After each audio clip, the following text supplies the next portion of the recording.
বাংলা বলছি চ্যানেলটি সাবস্ক্রাইব করুন এবং সমস্ত অনুষ্ঠানের আপডেট পেতে বেল আইকনটি অন করুন।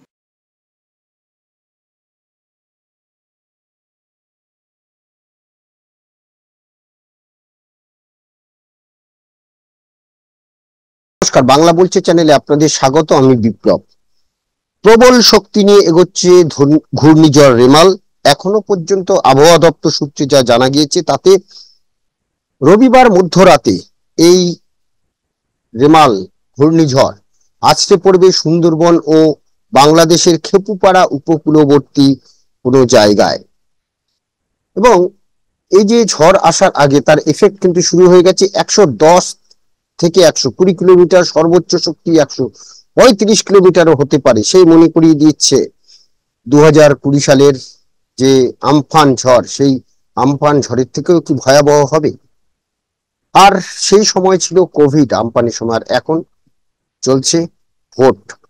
আগামী 1 জুন সপ্তম দফার নির্বাচন, এবং এই বাংলার যেই জায়গায় এই ঝড় আছড়ে পড়ার সম্ভাবনা বা আছড়ে পড়বে বলে আবহাওয়াবিদরা জানাচ্ছেন, সেই দক্ষিণ 24 পরগনায় ভোট রয়েছে আগামী 1 জুন।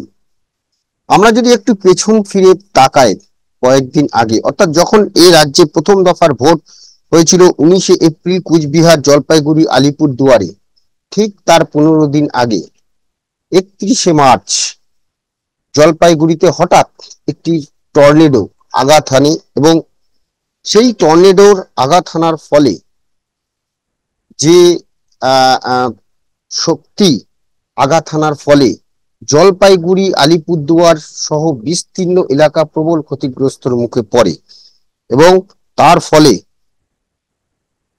ফলে আমরা যেটা দেখেছিলাম, প্রায় 5 জন মানুষের প্রাণ গিয়েছিল এবং প্রচুর বাড়ি ঘর ক্ষতিগ্রস্ত হয়েছিল, এবং চাষের ক্ষেত নষ্ট হয়েছিল। এবং তাই নিয়ে রাজনৈতিক চাপানুতর চলেছিল প্রথম দফা ভোটের আগে। আর ঠিক শেষ দফার ভোট আগামী জুন মাসের 1 তারিখ, অর্থাৎ শনিবার। আর ঠিক তার 6 দিন আগে, অর্থাৎ রবিবার মধ্যরাত্রে এই ঘূর্ণিঝড়। এবং এখন কিন্তু এই ঘূর্ণিঝড়ের কারণে সমস্ত সভা বাতিল। মুখ্যমন্ত্রী থেকে শুরু করে সকলেই, তার বিরোধী দলনেতা প্রত্যেকেই ঘূর্ণিঝড় নিয়ে মানুষের পাশে দাঁড়ানোর জন্য প্রত্যেকে তাদের সভা বাতিল করেছেন। কিন্তু আমাদের যে প্রশ্ন, ইতিমধ্যে সকলেই জেনে গেছেন ঘূর্ণিঝড় কি হচ্ছে, কি হতে পারে। আর মাত্র কয়েক ঘন্টার অপেক্ষা আমরা যখন এই প্রতিবেদন করছি, কিন্তু প্রশ্ন হলো এই ঘূর্ণিঝড় রেমাল যখন আছড়ে পড়ার পরে কি ক্ষয়ক্ষতি হবে, সুন্দরবনে হতে পারে বা সাগরদ্বীপে কি ক্ষয়ক্ষতি হতে পারে। আবারও কি সেই নতুন রাজনীতি, আবারও কি টানাপোড়েন, আবারও কি দোষারোপ চলবে একে অপরের উপরে। কেউ বলবে যে কেন্দ্র বাড়ি করার টাকা দেয়নি, কেউ বলবে বাঁধের টাকা দেয়নি, কেউ বলবে টাকা ফেরত চলে গেছে। এই রাজনীতি কি চলবে? প্রশ্ন এখন সেটাই। কারণ আমরা দেখেছি যে জলপাইগুড়িতে যখন এই ঘটনা ঘটেছিল ঠিক প্রথম দফা নির্বাচনের আগে, সেখানে তড়িঘড়ি ছুটে গিয়েছিলেন মমতা বন্দ্যোপাধ্যায়, অভিষেক বন্দ্যোপাধ্যায়, এবং সেখানে গিয়ে কেন্দ্রের যে এই যে আবাস যোজনার টাকা আটকে রাখা থেকে শুরু করে 100 দিনের কাজের প্রকল্পের টাকা আটকে রাখা, এই সব কথা বলেছিলেন মানুষের কাছে। এবং অন্যদিকে শুভেন্দু অধিকারী, অর্থাৎ বিরোধী দলনেতা, তিনিও ছুটে গেছিলেন এবং তিনি সেখানে গিয়ে একই কথা বলেছেন যে এত টাকা কেন্দ্র থেকে দেয়া হয়েছে, কাঁচা বাড়ি এখনো এত কেন কাঁচা বাড়ি, এই প্রশ্ন কিন্তু তোলা হয়েছিল। অন্যদিকে তৃণমূলের তরফেও প্রশ্ন করা হয়েছিল, টাকা আটকে রাখা হয়েছে তাই বাড়ি হয়নি। কিন্তু বিজেপির তরফে বলা হয়েছিল যে এত টাকা কেন্দ্র দেওয়া সত্ত্বেও কেন কাঁচা বাড়ি, কাঁচা শৌচালয় থাকবে, এই প্রশ্ন তোলা হয়েছে। আর ঠিক যেন ভোট শেষের মুখে আবারও একটি ঘূর্ণিঝড়, এবং যে ঘূর্ণিঝড়ে এখন কিন্তু রাজনৈতিক সমস্ত দূরত্ব রেখে সকলেই নেমেছে যে মানুষের পাশে দাঁড়ানো, কিন্তু তার মধ্যেও সূক্ষ্ম কোথায় রাজনীতি আছে, যে এখন হয়তো আমরা দেখতে পাচ্ছি না। ঠিক আগামীকাল, অর্থাৎ যেদিন আমাদের এই ঘূর্ণিঝড় আছড়ে পড়বে, ঠিক তার পরের দিন থেকে কি ক্ষয়ক্ষতি হবে সেটা তো আমরা দেখব।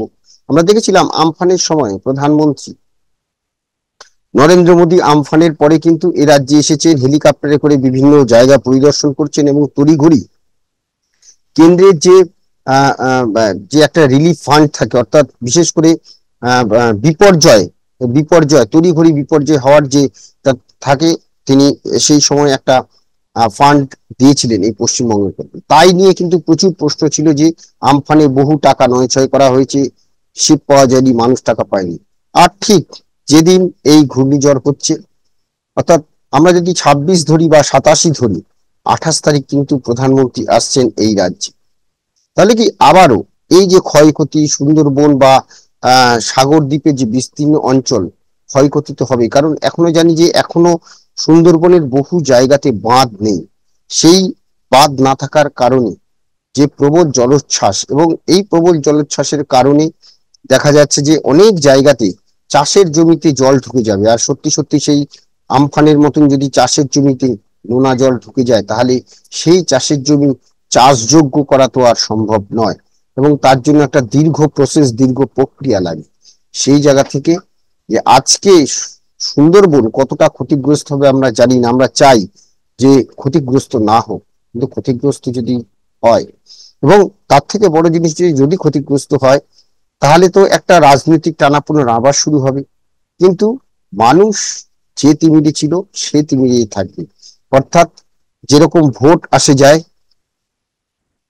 নানান প্রতিশ্রুতি দেওয়া হয়, কিন্তু ভোট চলে যায়, আবার নতুন করে ভোট আসে, কিন্তু প্রতিশ্রুতি রক্ষা করা হয় না।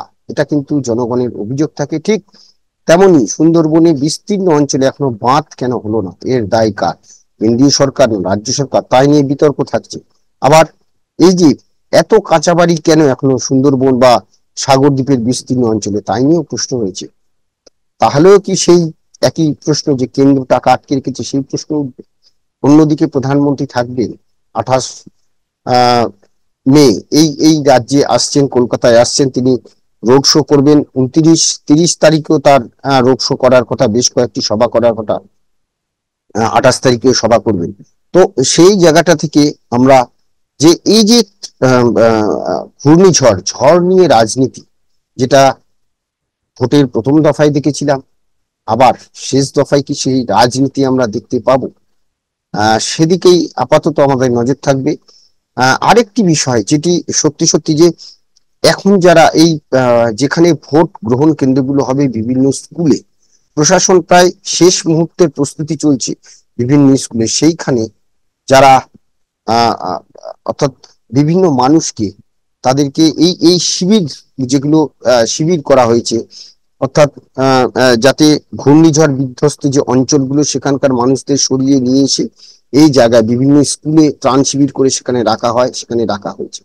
কিন্তু যদি প্রবল জলোচ্ছ্বাসের কারণে বাড়ি ঘর ভেঙে যায়, তাহলে সেই স্কুলে ভোট গ্রহণ করা কতটা সম্ভব হবে? কারণ দক্ষিণ 24 পরগনা আমরা যদি দেখি, একদিকে জয়নগর, মথুরাপুর, অন্যদিকে রয়েছে বসিরহাট, এই বিস্তীর্ণ অঞ্চল জুড়ে কিন্তু আহ সুন্দরবন এবং হচ্ছে কোস্টাল এরিয়া পুরোটা, এই যে এই জায়গাগুলোতে ভোট গ্রহণ রয়েছে আগামী 1 জুন।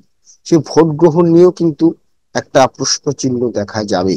হয়তো প্রশাসন কি ব্যবস্থা নেয় সেদিকেও আমাদের নজর রাখতে হবে। কিন্তু যদি সত্যি সত্যি ব্যাপক ক্ষয়ক্ষতি হয়, তাহলে তো এই ত্রাণ শিবিরগুলোকে থেকে মানুষকে সরানো যাবে না স্কুলগুলো, তাহলে সেখানে ভোট গ্রহণ কেন্দ্র কিভাবে হবে? সেদিকেই আমাদের নজর থাকবে। আপাতত আমাদের এই আলোচনা নিয়ে আপনাদের মতামত কমেন্টস বক্সে জানান। ভালো লাগলে অবশ্যই লাইক দেবেন। সবাই ভালো থাকবেন। নমস্কার।